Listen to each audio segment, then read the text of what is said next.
The design hierarchy of needs. Abraham Maslow's hierarchy of needs provides a valuable framework for understanding human motivation and can be applied to user experience (UX) design. Let's explore how it aligns with UX. 1. Functionality.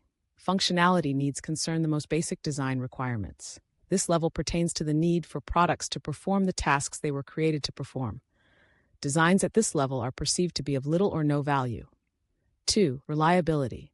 Reliability needs have to do with establishing stable and consistent performance. This aspect relates to the technical implementation or the mechanics of a product. Designs at this level are perceived to be of low value. 3. Usability. Usability needs have to do with how easy and forgiving a design is to use. Designs at this level are perceived to be of moderate value. 4. Proficiency.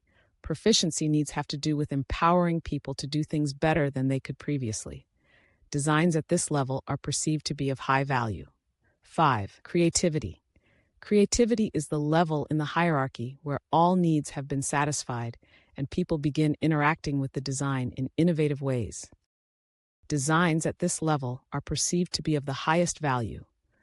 Products that exhibit only lower-level characteristics are deemed to be of no or low value, while those with higher-level characteristics are assumed to be of high value. As products exhibit higher-level characteristics, so their value is deemed to increase. Remember, addressing these needs enhances user satisfaction and acceptance of your products.